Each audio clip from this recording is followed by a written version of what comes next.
Very often when we talk about how we manage our monies, we always tell couples, families, individuals even, right? Never let the money decision lead your life. Always let the life decision lead first. And then the money will be enabling you to do what you need to do. Hello and welcome to the Connect to Marriage podcast. I'm Gary and I'm your host for this episode. In each episode of the Connect to podcast, we'll be tackling questions that couples ask about marriage, communication, and conflict, and so much more. We hope you'll keep tuning in to learn with us and to grow deeper, stronger, and closer in your marriage. Money can be the root of many quarrels. Without the skills and understanding behind not just financial management, but also of the different money personalities, it can be hard to navigate this slippery domain. But with a bit of help and insight, financial harmony in marriage can be achievable. And that's what we are here for today. My special guest today is Choon Jin. He started as an accountant by training, and he left the corporate world to venture into running his own practice in learning and development. We shall chat and find out more. Hi Gary, good to be here. Yeah, please call me CJ for short. Okay, CJ. Of course, it's a marriage podcast, so I need to declare how many years I've been married. 15 years and counting. 3 lovely kids, right? Yishen, Yixuan, and Yichuan. They are from 13 to 8 this year. My journey with helping people understand money and my own money journey is that while I was an accountant, actually financial planning wise, not the best, to be honest. And I'll be happy to share some of those examples of what that was about.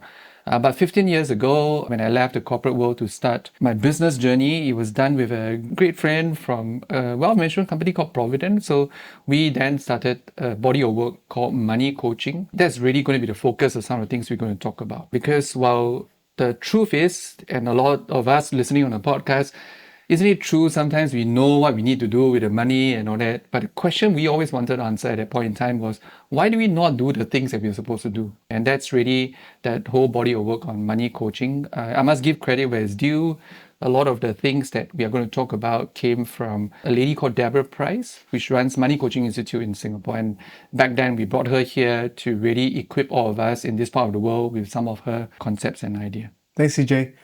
For those of you tuning in, you might be wondering, usually we have a couple on our show, but today we're doing things slightly different because money really is an important topic, and the skills that we'll learn today will impact and influence our marriage greatly. So here's a question for you, CJ. Why do so many couples find it hard to manage money?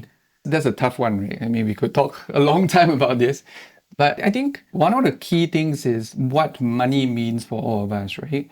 And really, the challenge is that very often money has been associated with survival, means of living. So it's a lot more fundamental than what it means for a lot of other things, right? So there's a certain energy around it, if you will. Why it makes it so difficult is that you think about it as well, most of us were never taught formally how to manage money per se. These days it's a lot better. When I was growing up, no one talked about money. In Asian families, sometimes it's like food on table, you're happy, but your parents don't really talk about it as well. So there's some of the challenges that sometimes happens because not only it's such an important thing to do, but not a lot of us are taught how to have conversations around it or to think around it itself. Exactly. I think even in schools, we don't really teach our children how to handle money, and even in families, I think the only time we deal with money is when we play board games like Monopoly or the Game of Life. Or the gambling during Chinese New Year for those who are wired that way. Yeah, that's one of the things that I think is something that we need to talk about. And you think about how some of these marriage prep courses and all that, actually money is one of the core things they talk about. Fortunately or unfortunately, even though it's talked about, sometimes we may not get to the level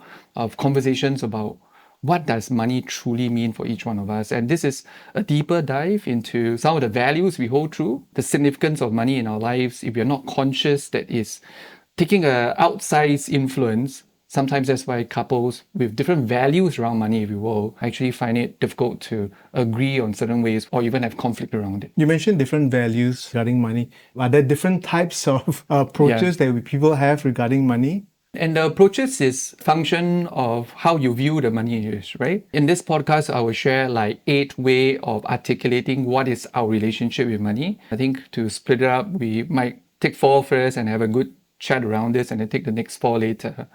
And really is to help us understand what does money mean to us itself. For example, I give you a very straight thing. Don't even talk about the money types, which we're going to talk about in a while. Some couples, one party view money as a means to have fun, enjoy life, but the other party views it as, no, that is security and stability. Even the main focus on what money means for both of them sometimes brings about, hey, why are you spending this money? It is meant for our security and it's your responsibility to keep it. The other one says, but we make money, we work so hard, we should have fun with it. Just a simple thing like that sometimes lead to that conflict. Knowing what's behind that and just getting the communication out on the table and facilitating couples being able to talk about it, I think is most helpful. You mentioned there are 8 ways. Perhaps today, and you're sharing the 4 different ways, maybe make it some practical ways for us to, all listeners tuning in today will benefit greatly from these things that you mentioned. So I'm going to talk about this money archetypes as a way of answering what you asked, right, Gary? Like, what is this about money? Let me talk about the 4 in a while, but I also wanted to help everyone understand that one analogy would be that it is almost like there are 8 different characters in our money life, and they are playing it out in our stage of life. And at each scene, sometimes different money types come into play a little bit more. The recent movie Inside Out 2 is coming out, so it's a little bit like that. You have all these emotions going inside of you and all, but depending on what takes center stage, then the emotion, or in this case, the money type kind of drives the outcome and what we do, right? Because like in the movie, it's the emotion that makes the lead character do certain things based on what she is feeling itself. Let me just share the 4 money types and then we can have a conversation to flesh out some examples and all that. So one money type is called the innocent, and the names are fairly intuitive. So we all start out as money innocents, right? Because no one started, knowing exactly what money means for all of us here. We all learn about money itself. But the challenge is that sometimes some of us, due to whether past experiences or just how we are wired, we are in denial about money matters, often feeling overwhelmed, not wanting to learn more. So we stay as money innocents, and we can imagine that's not going to be very helpful in adult life. Then, of course, the other type is what we call the victim. The victim is kind of prone to living in the past, and they are usually those that if we exercise some compassion that's been hurt by money experiences, and they actually then begin to view the money as a way to get attention, sometimes in a kind of unconscious way, and they constantly get themselves into money issues just to be able to have that sense of recognition or, people coming in alongside them and all that. So these are the people that will say, you see, I cannot trust financial planners. Again, they are the ones that caused me to lose money in the last investments that I made and so on and so forth.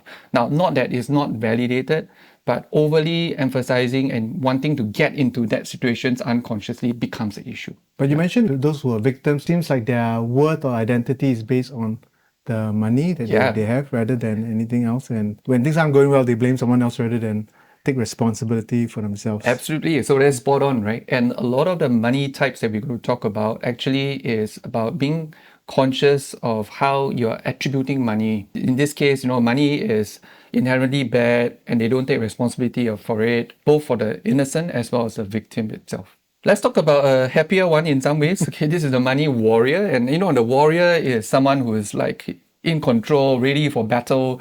And if you think about it in terms of managing our monies, this is how the warrior seeks to learn what you need to do, understand the role of money, and to be able to be very disciplined in getting what is done, right? Because in our minds, the warrior is like the one who trains for war, for battle. You save, you find out your investments, what's going on, you take charge, basically. And these are the people that were really courageous with their money, right? They do the right things, they're very disciplined and focused, and usually, generally, will manage their money pretty well. Then the 4th type is what we call the martyr. The martyr is in someone who sacrifices, right?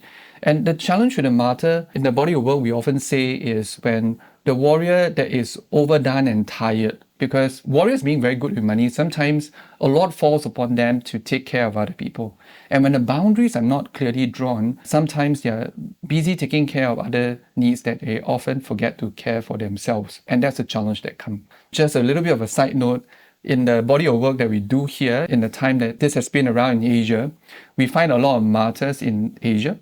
And that could be a function of the Asian culture of how we know filial piety equals to take care of a family and all that, right? Not that it is wrong per se, it's a wonderful value, but sometimes that's where when the boundaries are not drawn. How does that affect a marriage? Because the martyr can be seen as one who's just always giving Correct. and helping Yeah. others. So in a marriage, how do you see the tension coming about because of one's a martyr? Marriage is one of the most rewarding things in life. Yet, navigating marriage as newlyweds or an engaged couple can sometimes get overwhelming. Whether it's managing expectations of the in-laws, getting a good grasp of your family finances, or establishing good habits of communication and healthy conflict. Focus on the Family Singapore's Marriage Preparation Program aims to help you build a solid foundation in the early years and prepare you for the adventure of your life. Visit family.org.sg/C2 Marriage Prep for more information today.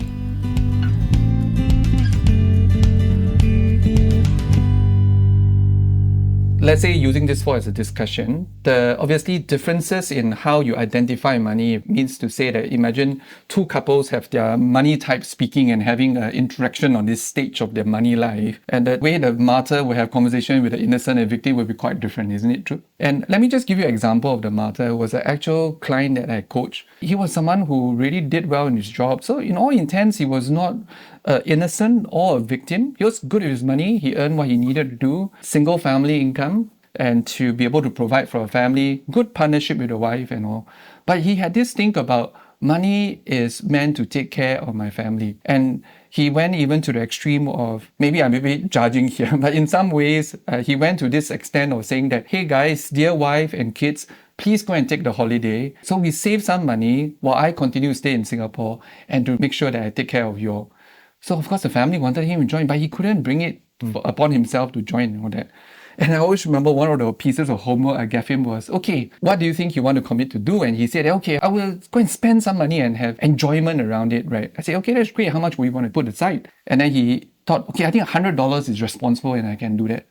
And the very next moment, when I closed off the conversation, I asked him, so what do you want to do with this $100? He said, actually, I was thinking I will go and buy my daughter a new school bag. I said, no. This is for you. That's where he began to realize that he needed to give himself permission to be able to enjoy the money and draw the right boundaries for himself and not be overly taking care of it. Money is responsibility only and nothing else. So obviously, in a situation like that, when the wife is not so much of a martyr, she's frustrated why the husband is not thinking around money the same way, saying, we have enough, I really enjoy you more than just staying in Singapore and not going with us for the holidays. But these are some of the subconscious things that sometimes when we don't talk about it, we're not realizing, oh yeah, that's true. I'm not drawing the right boundaries, right? So with that realization, unfortunately, I haven't checked in with him in recent years, but I like to think that realization has started moving them in the right direction as a family. I like how you're bringing it across because it's not that one way is wrong or right, but it's just a different approach towards money that somehow maybe we grew up with, the background that we came from. It's just a different approach, and sometimes the tension that comes about in the relationship is just because we just see it differently rather That's than right. I'm wrong or you're right. So I think it's about understanding myself, understanding my spouse, and what we can actually do together in how we have a win-win situation with regard to money. Yes, that's right. So then sometimes when we find it helpful, when we do couples coaching, then we ask them literally, so which of your money character is speaking, right? Because we must also understand that this client I talk about, obviously he's not always in the martyr mode. It's not a soliloquy that runs his money life. The innocent comes in once in a while, the victim comes in, the warrior comes in for most of the time actually, because he's really good with his money. Well, in each podcast, we address a frequently asked question that couples have about dating and marriage. Today's question is from a wife. She says this: I have a problem with overspending when it comes to bags and shoes, and it's gotten to the point where I'm hiding my new purchases from my husband. I'm sure he would be mad if he finds out, and already he's been on my case about our rising credit card bills. I don't want to get into a big fight over this, and I know I'm at fault, but I struggle with this whole money management issue. It's just so difficult to learn about money. Well, CJ, how can we help someone? Yeah, I invite everyone on the situation? podcast to start thinking around it because, it's not a difficult frame to understand. So, even Gary, as we talk about it, between the innocent, the victim, the warrior, and the martyr, the dear wife who wrote in, which one does she sound a little bit more like? Sounds a little like the maybe the innocent. Yeah, exactly, right. So like they never grow into thinking around managing what money is, and of course to your point, right, Gary. Sometimes when we understand and unpack what's going on behind it, it could just be how money has been with the family. She never really had to take care of money. She could have access to money that she could spend on whatever she needed, and for her it was fun, it was enjoyment, it was just no need to think about it. It's so difficult because learning about it is difficult. And how about the husband, right? On her case for rising credit card bills, which one does it sound like? I think he's on the martyr side. Yeah. Or the combination of the warrior and the and martyr, tired of having to hound. Yeah, exactly, right. So that's where you see that sometimes when we flesh out some of these things, say, hey, okay, which is the character that needs to speak here? So obviously the work to be done is for the wife to also take responsibility of saying that, hey, I need to learn about money. I need to work with my husband to be more quote unquote warrior in our approach. Yes, I will have the bags, I will have the shoes, but maybe not as much and as freely, because I need to understand what does it mean for us as a family, right? So conversations are important, but when we raise that awareness, then perhaps there's a willingness to be able to talk about it. And of course, a couple can then bring in people around them to have conversations. If, say, I don't want to learn from my husband, okay, go and learn from someone else, right? Somebody you will listen to, go and take some courses. And that's where the innocent can move closer to the warrior. And I love it how you also identify there's a tinge of the martyr there, isn't it? Because then the husband also needs to be clear that, hey, it's not all about party pooping and we scream and save just because we have a family to take care of. But the occasional shoe and bag should be okay. And not to be the martyr, but just stay at the warrior where it is, right? So that's some of the conversations. Of course, this is a bit theoretical, but for all of us listening in, give us a bit of a language to think around, okay, which money type is running your show or your stage at this point in time? Yeah. Thank you so much, CJ. Listeners, you've heard the 4 money types today. Please tune in to our next episode where CJ will talk about the next 4 money types that I'm sure you'll learn and benefit, especially when we have differences in our relationship and how we view money. Well, thank you, CJ, for sharing your insights and stories on the different money types. Like many listeners out there have identified with at least 1 or 2 or different stage of my life. I feel I've gone through different ones also. Yeah. But it's for us to remember that we don't ever think we know it all. I like what you said. Sometimes when we are as a couple, we're stuck. We just need to find someone. Maybe if you don't know who to talk to, please contact CJ some way and make an appointment with him and his team to get some help there. I just want to end off, Gary, by something that I think is important. What does money mean, right? And this is not necessarily around the money type and all that. I think because, like I mentioned at the start, money is so fundamental for how we live life today. It's like a survival thing and all that. But it's important to help us understand that money, while so fundamental, is nothing more than an enabler. Very often when we talk about how we manage our monies, we always tell couples, families, individuals even, right? Never let the money decision lead your life. Always let the life decision lead first. And then the money will be enabling you to do what you need to do. And having the optimal way to think around your money types help us put money in the right place, that it is not a source of significance, it's not a source of value, it's not a source of self-worth, but is merely an enabler. So I think that would be a very helpful concept for all of us to remember, that the relationship is much more important than the money itself. The money enables all of that. Thank you. Being an enabler. Well, in each podcast, we end off with a couple challenge for couples to do and share with each other. So if you're listening to this with your spouse, take the next 5 minutes to chat about which money type you might be and how this might help you both in your marriage. If you're looking out for more resources to grow your relationship and marriage, do visit our website at family.org.sg to browse our articles or check out our upcoming events. Thank you for tuning in, and until next time, take care of yourself and your spouse.